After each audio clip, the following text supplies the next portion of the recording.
De onde viemos? Para onde iremos? Quem governa a minha vida? Desde que o homem se tornou o centro de todas as coisas, a verdade se relativizou.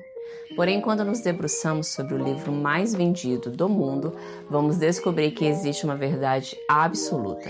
E quando conhecemos essa verdade, somos então libertos na nossa alma e no nosso entendimento sobre tudo aquilo que nos cerca.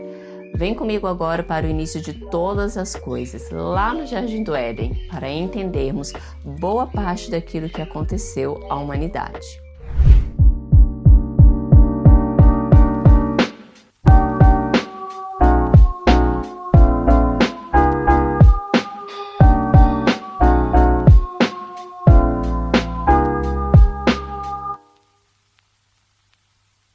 Você já se perguntou dentro de si o que há de errado com este mundo? Por que existem tantas guerras, confusões, mortes, dores e maldade? Eu já, por diversas vezes, e essa era a minha maior crise na adolescência.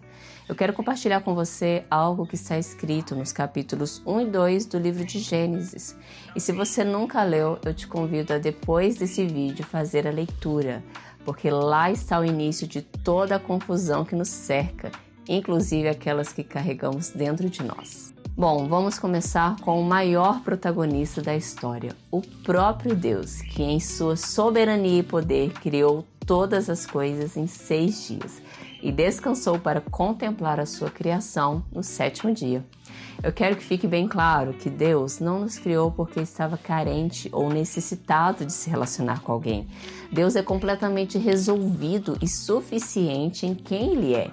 Ele não precisa de absolutamente nada, nem ninguém para existir. Ele simplesmente é. A nossa mente limitada jamais conseguirá definir quem Deus é, devido à sua soberania e grandeza.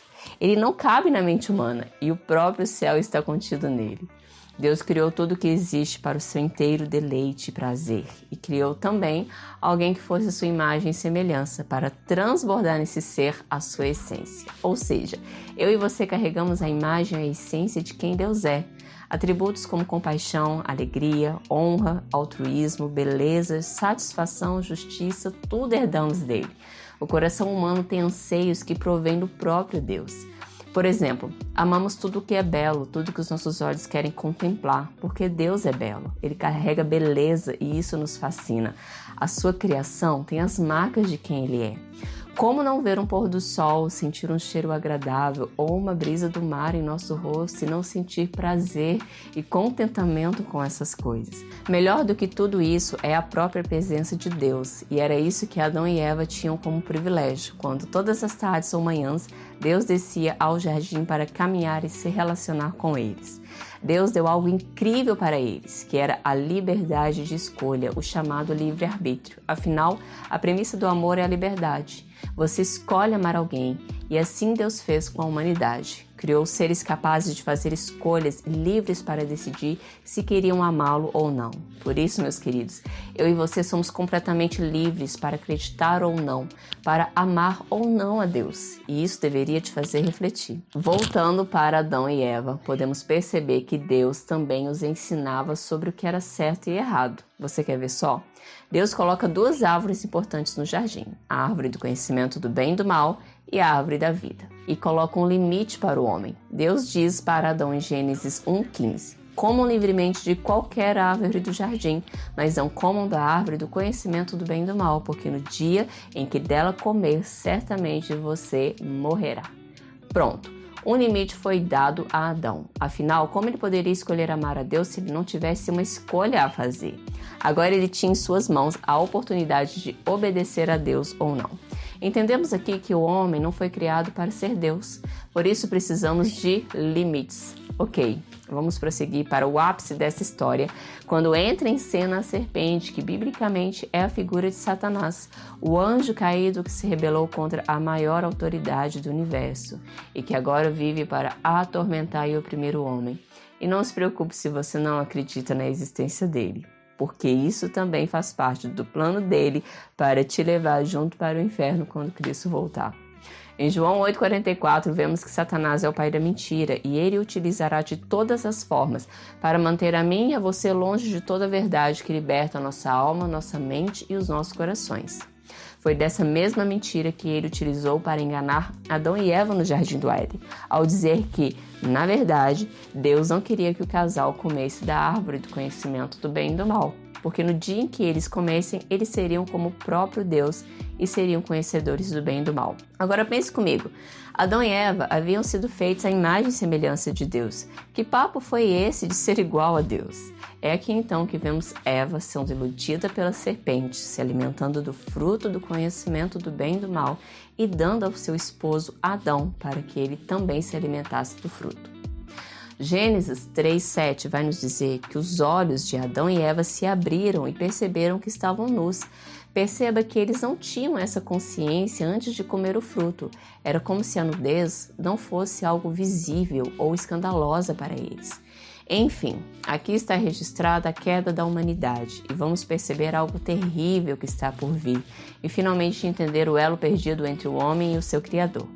Em Gênesis 3:8 nos conta que, quando Adão e Eva ouviram os passos de Deus no jardim, como era de costume, eles se esconderam da sua presença entre as árvores.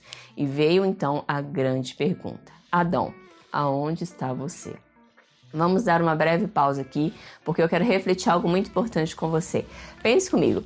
Deus, carregando em si a onipotência, a onisciência e a onipresença, não sabia geograficamente atrás de qual moita ou árvore em que estavam escondidos? Óbvio que sim. Ele sabia. Então, que pergunta foi essa de Deus? Volta comigo agora na ordem expressa dada por ele a Adão em Gênesis 1:15, onde ele diz: comam livremente de qualquer árvore do jardim, mas não comam da árvore do conhecimento do bem e do mal, porque no dia em que dela comer, certamente você morrerá. Ok, Adão e Eva comeram do fruto e continuaram vivos fisicamente falando. Em diversas passagens da Bíblia, vamos entender que o homem foi criado como ser triuno ou tripartido. O que isso significa? Nós somos um espírito que possui uma alma vivendo num corpo. Nossa existência não se resume apenas a um corpo. Certamente a nossa vida não termina quando este corpo se desliga ou para de funcionar. Nós recebemos o fôlego de vida, o fôlego do próprio Deus em nós. E Deus é espírito, conforme está escrito em João 24. A nossa alma está relacionada às nossas emoções, mente e vontade. Quando Deus pergunta a Adão, onde está você? Ele não encontra mais Adão no seu espírito. Algo se perdeu. A conexão foi quebrada, interrompida, pois uma ordem expressa de Deus foi desobedecida e o pecado então entrou no mundo. O homem morreu espiritualmente. Adão responde para Deus que ele teve medo e se escondeu porque estava nu. Aqui nós vemos medo, vergonha e culpa entrando no coração do homem pela primeira vez na história. E todos nós, em algum nível, carregamos isso em nossos corações. Medo, culpa e vergonha. Deus pergunta a Adão quem havia contado para ele que ele estava nu. E aqui já começa o modus operandi do pecado. A vida desconectada de Deus. Adão culpa a mulher culpa a serpente e por aí vai. O homem perde a habilidade de responsabilizar pelos seus atos de forma honesta e sem culpa. Adão perde a capacidade de exercer a autoridade que havia sido conferida a ele, dizendo: foi a mulher que me deste por companheira, que me deu fruto da árvore. Eu te incentivo a ler os 3 capítulos de Gênesis e acompanhar os desdobramentos do pecado e como a terra passou a ser ferida pela desobediência do homem. Quando Adão morre espiritualmente, ele perde a capacidade de estar ligado a Deus e agora ele se torna refém do seu próprio intelecto limitado. Conhecedor do bem e do mal, ele não tem mais em si mesmo recursos para executá-los de forma justa e sábia. Paulo vai relatar esse dilema, essa guerra interna em Romanos 7, do 18 ao 20, onde ele fala: eu sei que nada de bom habita em mim, isso é, na minha carne, porque eu tenho o desejo de fazer o que é bom, mas eu não consigo realizá-lo. Pois o que faço não é o bem que eu desejo, mas o mal que eu não quero fazer, esse eu continuo fazendo. Ora, se eu faço o que eu não quero, já não sou eu quem faz, mas o pecado que habita em mim. Sabe aquelas coisas erradas que eu e você sabemos que são erradas, porém nós não conseguimos parar de fazer, ou não faz diferença se é errado ou não? Pois é, isso se chama pecado. Bom, esse foi o início de todas as confusões da humanidade. Adão perdeu seu vínculo com Deus e agora ele se torna a sua própria medida. O ego governa. Imagine você à mercê da sua própria mente corrompida e atos pecaminosos, tentando parecer justo no mundo quebrado, onde a insuficiência te assola por dentro. Porque não importa o que eu e você façamos de bom ou aquilo que consideramos ser bom, nunca será o suficiente. Essa é a sensação que nós carregamos, a sensação de insuficiência. A Bíblia vai nos dizer que as nossas boas obras não nos trazem salvação. Não importa quanta penitência você pague, quantas escadarias você suba de joelhos ou quantas oferendas você faça, nenhuma de nossas obras será o suficiente para aplacar a ofensa que o homem cometeu a Deus. Sim, eu disse ofensa, porque quando nós pecamos, ofendemos a santidade de Deus. E no universo criado por Ele, toda ofensa precisa ser aplacada por sua ira. Daí vem a ideia de um Deus irado e insatisfeito com a humanidade, que está sentado num trono com raiva de tudo e de todos. Porém, a verdade é que vivemos a história onde nós não somos os protagonistas. Deus está atrás do homem desde o Jardim do Éden e veremos no desenrolar da narrativa bíblica que, por amor, Deus se comprometeu a resgatar a sua criação, dando a si mesmo como oferta pelo pecado. Porque Deus amou o mundo de tal maneira que deu seu Filho unigênito para que todo aquele que nele crê não pereça, mas tenha a vida eterna. Quando nós lemos o Antigo Testamento até a vinda de Jesus, podemos observar que todos os autores profetizam e falam da salvação que viria da parte de Deus, falam do próprio Messias que viria. Ali no Éden, Deus já faz a promessa a Eva de que um descendente seu viria para resgatar o que foi perdido. O seu descendente pisaria a cabeça da serpente, lembra? De Satanás. Quando pecamos, damos autoridade para ele agir na desobediência a Deus em nossas vidas. Por isso, quando entendemos e recebemos o sacrifício de Cristo em favor dos nossos pecados e somos perdoados por ele, recebemos poder da parte de Deus, o doce Espírito Santo habitando em nós. A presença de Deus em nós nos capacita a sermos transformados de dentro para fora. Entenda, não é melhorar, mas sim transformar. Cristo muda a nossa natureza e nascemos espiritualmente.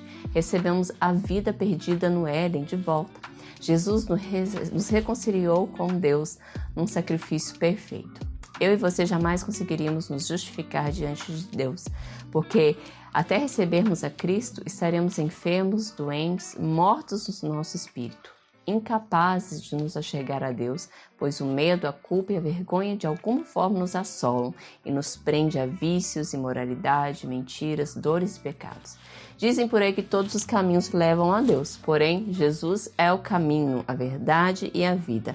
Existe uma realidade em operação desde o dia em que você nasceu e existe uma verdade sobre a sua vida na qual Deus diz: você foi criado, formado e desejado pelo próprio Deus. Não se deixe enganar. Não somos um erro ou resultado de uma explosão ocorrida em algum lugar em algum momento. Existe muito mais para se conhecer de um Deus que nos amou até o fim e que aguarda com expectativa que você acorde e viva a verdadeira vida que está em Cristo pela fé. Você aceita se reconectar com Deus por meio do seu Filho Jesus?